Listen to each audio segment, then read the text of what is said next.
Bom, o varejo de eletrônicos também tem um histórico de desvantagens muito grande.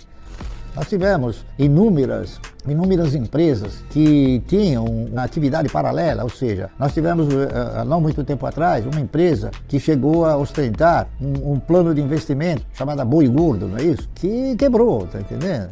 Se não houver esse elemento favorecedor, dificilmente uma empresa prospera, tá correto?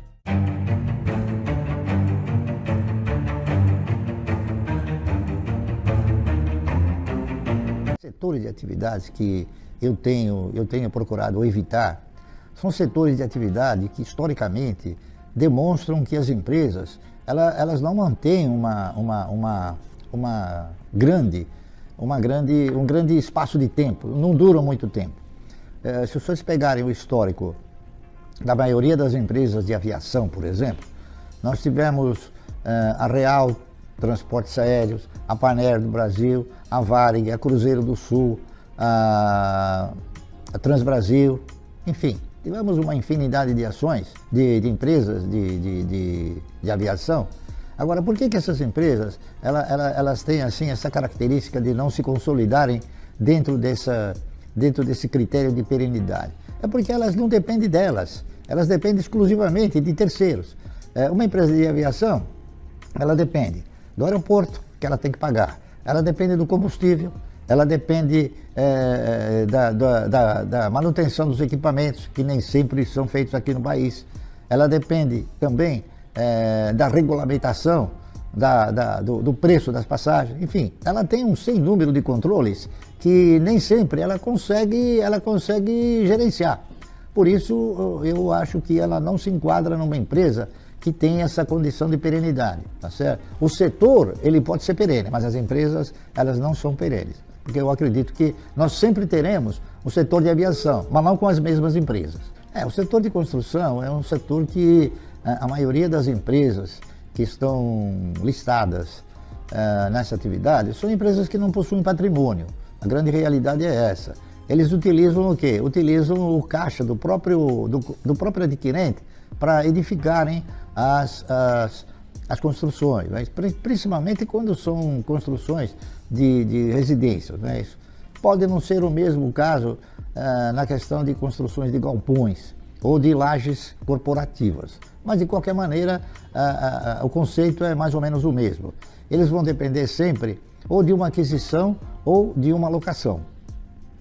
Esse setor ele varia muito em função da forma como se conduzem os agentes econômicos nos diversos estágios de um ciclo, não é isso? Hoje nós estamos atravessando um ciclo um tanto quanto recessivo, porque nós tivemos um período bastante fértil na questão de construções e esse período parece que inflacionou o número de imóveis em construção. Muitos compraram imóveis na planta, imaginando que talvez depois de pronto eles teriam um mercado regular, e isso não aconteceu, em virtude de inúmeros fatores, entre os quais a gente poderia citar a perda de poder aquisitivo do indivíduo, não é isso? Então o setor de construção é um setor que eu também me atrevo a não recomendar em virtude desses fatores que eu elenquei. Turismo é um outro setor que ele tem características perversas, não é isso? Porque na razão direta que uma empresa que opera exterior, ela tem a incidência da questão cambial, e a questão cambial às vezes penaliza demais. Nós tivemos, por exemplo, empresas como a Solitur, nós tivemos a ATI, que era uma das maiores empresas, né? A ATI era Argentina Turismos Internacionais. Nossa, nós tivemos um sem número de empresas e agora, recentemente, mais precisamente domingo, quebrou a maior empresa do mundo de turismo, exatamente por causa desses fatores. Outro elemento que ajudou a contribuir para que essas empresas voltassem a ostentar um grau de periculosidade bastante grande é a internet. Muitos agora passaram a comprar através de outros organismos que oferecem estadias a um preço mais conveniente, não é isso? E as próprias empresas de aviação, hoje com o número de vagas número de assentos disponíveis, eles acabam disponibilizando passagens a custos menores. E isso em virtude dessas mudanças, principalmente a mudança no dólar, não é?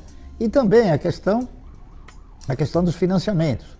É uma empresa que depende muito de financiamento, porque viagem e lazer é uma coisa que o cidadão ele procura fazer sempre pagando de uma forma parcelada, não é isso? Dificilmente alguém investe um valor muito grande na questão do lazer, principalmente em passagens. Então, se não houver esse elemento favorecedor, dificilmente uma empresa prospera, tá correto? O setor de frigoríficos, ele faz parte do setor de alimentos, não é isso? Mas ele é um dos segmentos do setor de alimentos, né? Nós temos o setor de lácteos, nós temos o setor de oleaginosas, nós temos o setor de grãos, tá correto?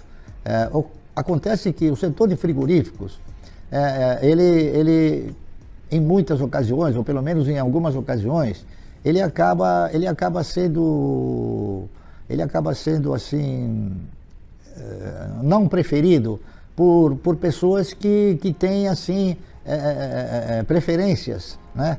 Preferências definidas, como por exemplo, o cidadão não compra ações de empresa de cigarro, o cidadão não compra ações de empresas de bebidas alcoólicas, o cidadão não compra ações que mata gado ou que mata suíno, tá entendendo? Então, a questão dos frigoríficos, elas ostentam também essa forma de rechaçar, tá entendendo? E também porque existem outros componentes, como febres, febre aftosa, né? As pestes, enfim. E isso é uma coisa que normalmente dificulta bastante. Nós tivemos inúmeras empresas que tinham uma atividade paralela, ou seja, nós tivemos, não muito tempo atrás, uma empresa que chegou a ostentar um plano de investimentos chamado Boi Gordo, não é isso? Que quebrou, tá entendendo? Então, e nós tivemos outros grandes frigoríficos que quebraram.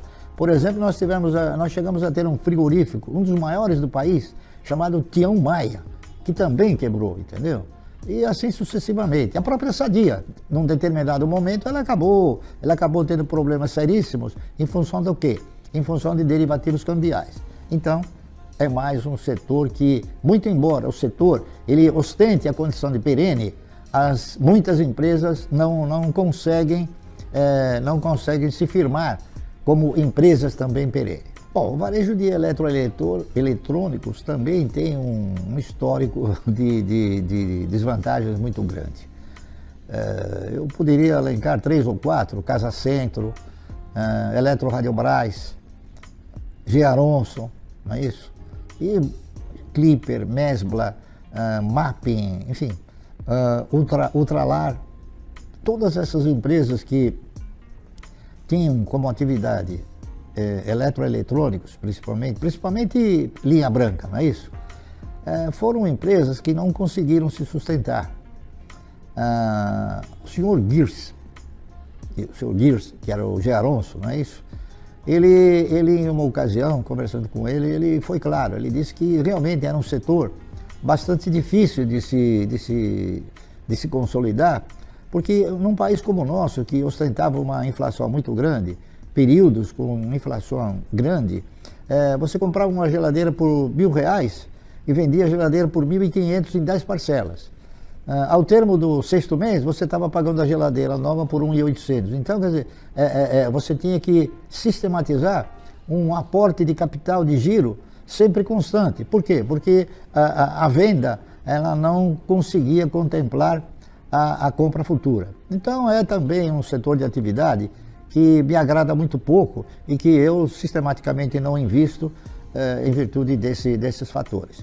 Ok? Dificilmente as pessoas também compram à vista, não é isso? As pessoas utilizam o crediário e eu acredito também que por força das prestações, da forma parcelada como se conduz, dependendo evidentemente de como está a inflação, o preço comprado, depois vendido, quando o reposto ele tem que ser ele acaba sendo mais caro do que o preço de venda. Essa é a razão pela qual, e também pelo fato, né, de pouquíssimas empresas terem pago dividendos, não é isso? Eu não conheço nenhuma que chegou a pagar bons dividendos aos seus acionistas.